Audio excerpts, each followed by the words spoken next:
മഹി ഉണ്ണി വ്ളോഗ്സിലേക്ക് എല്ലാവർക്കും സ്വാഗതം. അപ്പോൾ ഇന്ന് നമ്മൾ ഉണ്ടാക്കാൻ പോകുന്നത് വാഴക്കൂമ്പും മധുരക്കിഴങ്ങും വെച്ചിട്ടുള്ളൊരു കട്ട്ലറ്റാണ് കേട്ടോ. ഹെൽത്തി ആൻഡ് ടേസ്റ്റി കട്ട്ലറ്റാണ്, ഒരു വെറൈറ്റിയാണ് അല്ലേ. അപ്പോൾ നമുക്കിന്ന് ഉണ്ടാക്കാൻ തുടങ്ങാം. ഒരുപാട് സെക്ഷനായിട്ടാണ് അതിൻ്റെ വർക്ക്. അപ്പോൾ നമ്മൾ ആദ്യം ഒരു മുട്ട പൊട്ടിച്ച് വെച്ചിട്ടുണ്ട് ഒരു പാത്രത്തിലേക്ക്. അതൊന്ന് കലക്കി വയ്ക്കുക കേട്ടോ, കുറച്ച് ഉപ്പ് ചേർത്തിട്ട്. ഇനി അതിനാവശ്യമായിട്ടുള്ള സവാള, ഇഞ്ചി, വെളുത്തുള്ളി, അതുപോലെ പച്ചമുളക് നമ്മൾ നന്നായി ചെറുതാക്കി അരിഞ്ഞെടുത്തിട്ടുണ്ട്. ഇനി വാഴക്കൂമ്പും കൂടെ അതുപോലെ തന്നെ കറയൊക്കെ നന്നായി കുത്തി അരിഞ്ഞിട്ട് അതിൻ്റെ കറയെല്ലാം കളഞ്ഞിട്ട് കുറച്ച് ഉപ്പും വെളിച്ചെണ്ണയും കൂടെ ഒഴിച്ചിട്ട് നന്നായി കൈ കൊണ്ട് തിരുമ്മി മിക്സ് ചെയ്യുക കേട്ടോ. നന്നായി മിക്സ് ചെയ്തോളൂ.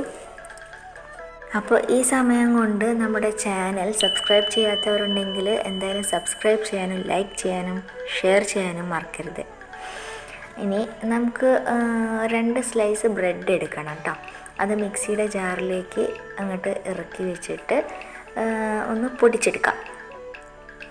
ഇനി ഇത് സൈഡിലേക്ക് മാറ്റി വയ്ക്കാം.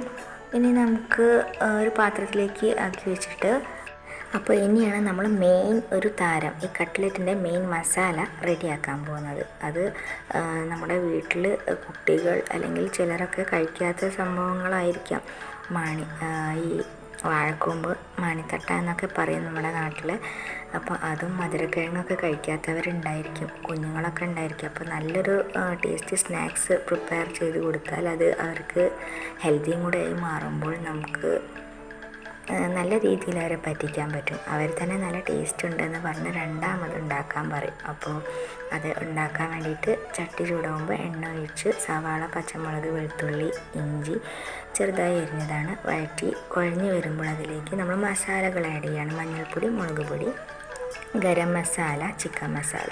ഇനി പുഴുങ്ങി വെച്ചിട്ടുള്ള മധുരക്കിഴങ്ങും കൂടെ ഉടച്ചതിട്ട് കറ കളഞ്ഞിട്ടുള്ള നമ്മുടെ വാഴക്കൂമ്പും കൂടെ ഇട്ടിട്ട് കുറച്ച് ഉപ്പ്, ആവശ്യത്തിനുള്ള ഉപ്പ് ചേർത്ത് രണ്ടും കൂടെ ചേർന്ന് വരാൻ വേണ്ടിയിട്ട് നന്നായി ഉടച്ച് മിക്സ് ചെയ്ത് ഒന്ന് അടച്ച് വെച്ച് വേവിക്കുക കേട്ടോ. ഇടയ്ക്കൊന്ന് ഇളക്കി കൊടുത്ത് അത് വെന്ത് കഴിഞ്ഞാൽ നമുക്കതിനെ ഒരേ വലുപ്പത്തിലുള്ള ബോൾസ് ആക്കിയിട്ട് കട്ട്ലറ്റിൻ്റെ ഷേപ്പിലേക്ക് ആക്കി മാറ്റാം. അങ്ങനെ ഓരോ ബോൾസും നമ്മൾ റെഡിയാക്കി എടുക്കുന്നുണ്ട് കേട്ടോ. അപ്പോൾ എന്തായാലും ഇതുപോലുള്ളൊരു കട്ട്ലറ്റ്, ഹെൽത്തി കട്ട്ലറ്റ് കുട്ടികൾക്കും നമുക്ക് ഉണ്ടാക്കി കൊടുക്കാം. നല്ല ചൂടുള്ള കട്ട്ലറ്റ് ചൂട് ചായയുടെ കൂടെ നല്ലൊരു ഈവനിങ് സ്നാക്കായിട്ട് യൂസ് ചെയ്യാം.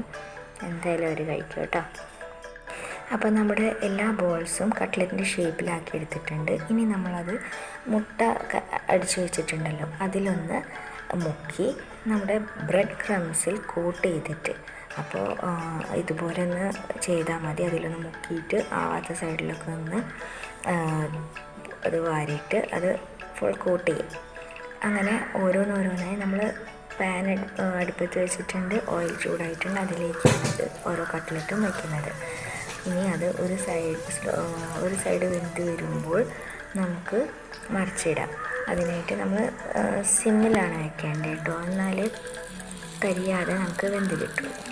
അപ്പോൾ ഒരു സൈഡ് കളർ ഇതുപോലെ ഗോൾഡൻ കളറായി കഴിഞ്ഞാൽ നമുക്ക് മറിച്ചിടാം. അങ്ങനെ എല്ലാ കട്ട്ലറ്റും വെന്ത് വരുമ്പോൾ നമുക്ക് അടുത്ത സൈഡും കൂടെ വേവിച്ച് മാറ്റിയെടുക്കാം കേട്ടോ പാത്രത്തിലേക്ക്. അപ്പോൾ എന്തായാലും ഇത് ട്രൈ ചെയ്യണേ.